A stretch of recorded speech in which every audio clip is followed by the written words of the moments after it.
What's good, y'all? As a college hooper and a ref, I've seen this game from every single angle. And the main thing that I'll notice and I'll have to tell y'all is most players jump into AAU too early. If you haven't locked in 3 things, it's probably hurting you more than helping you. First is finding your belief system as a player and remaining confident. Because every player, we hit adversity, we miss shots, we get benched, we lose confidence after these things happen. And if you don't have something that's guiding you, if you don't have a personal belief system, such as TFF, which is my own system, that's teachings, focus, and flow, this can become extremely draining and it can cause for you to lose yourself within the sport. There's a blue jay right behind me. That thing's sweet. But besides that, it'll make you so you don't enjoy the sport. And I did a presentation in a speech class actually talking about how parents ruin kids' sports and ruin youth sports. And I think it's about 50 to 60% of kids quit sports before they get to high school because either the pressure that's put on them from their parents, or the fact that they've found disgruntlement within the sport when realistically it's kids games. All sports are kids games. And all of this stems from the top down. As a parent, this video is more so directed to you. If you are the one who is putting pressure on your kid for missing and making shots in anything before the 7th to 8th grade, you are doing them an incredible disservice. Like, probably the biggest disservice you could do. If you were one of those parents that's screaming at refs or screaming at coaches or screaming at the own players on your team or the other team, you are doing them a disservice. You don't understand this because you think that it's your turn or that you're living through them playing on the court, but in fact, you're just making it worse for everybody. So you are the issue. And it's funny because in our society, the parental generation and the generation above them are the same people who actually have no care or no moral regard for us as a generation, for my generation or for the generation after me. It's these people who are doing all this stuff who they actually don't care. And they don't care probably even as much as they say they do about their kid. They just want to be keeping up with the Joneses. Oh, Billy's playing AAU. Oh, I gotta have my kid play AAU, even if he's not ready. I got to, just because that's what you're supposed to do.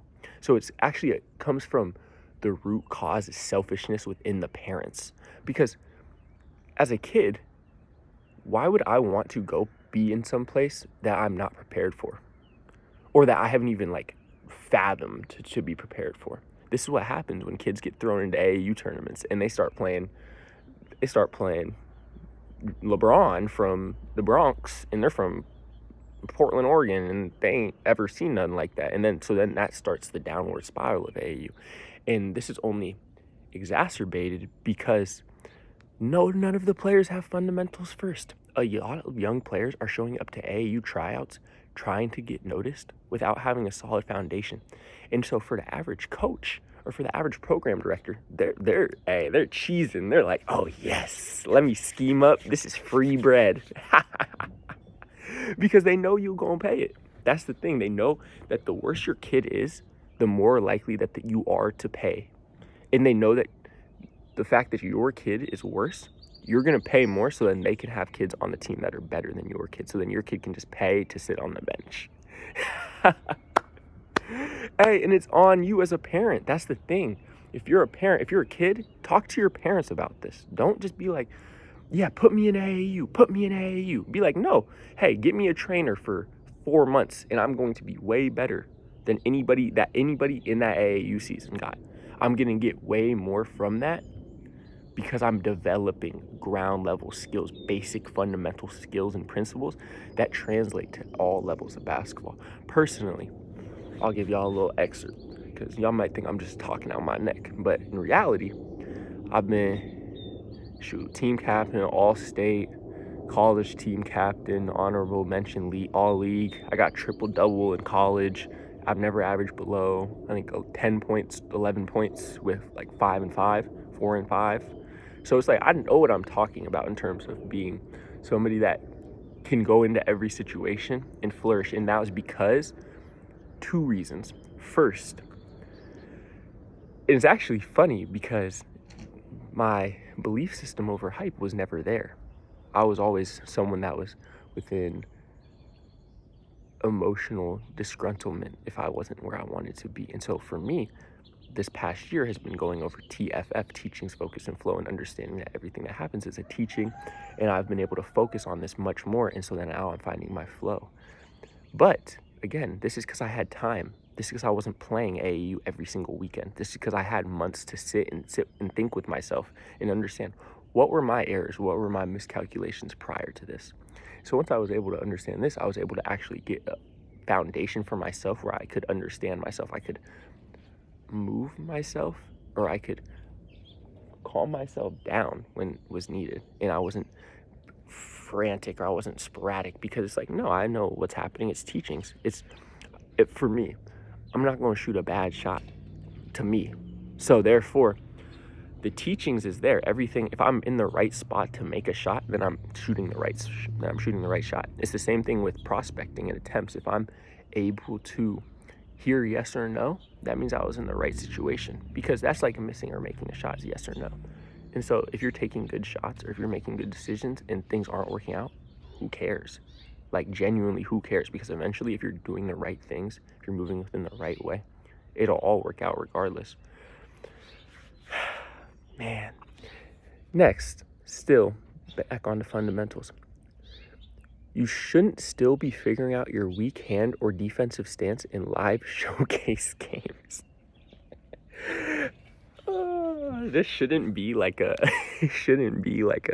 crazy take or anything, but it is. It's an insane take, because most people, they don't have a basic fundamentals, and this goes up to high schoolers. High schoolers don't be having basic fundamentals. Even college kids, people in college, you think that, oh, everybody that plays in college is some like demon. It's like, nah, half the people in college are just there because they want to be there.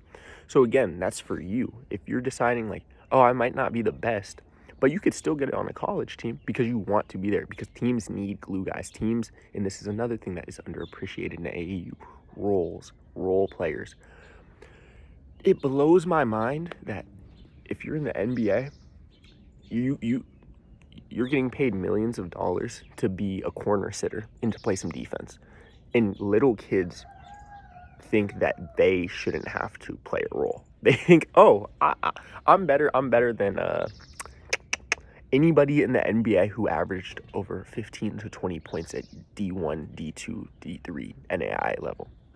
But I'm too good. I'm too good to sit in the corner. So you're telling me that you won't get paid millions because your ego is that big as a 7-year-old or as a 7th grader. But it's like, where again does that ego come from? And it roots back to the central cause of the problem, which is y'all parents out here tweaking. Y'all parents are the root issue, because it's very simple. But it's because most of you have no ball knowledge. You have no ball knowledge, so you're just talking out your neck. It's not somebody like me or someone like my parents who played 3 D1 sports apiece. Those aren't the people that are raging on the sidelines. Those aren't the people that are screaming at their kids, because my parents knew that doesn't do anything. Hey, once I get my happy ad to the car, though, I'm gonna hear it.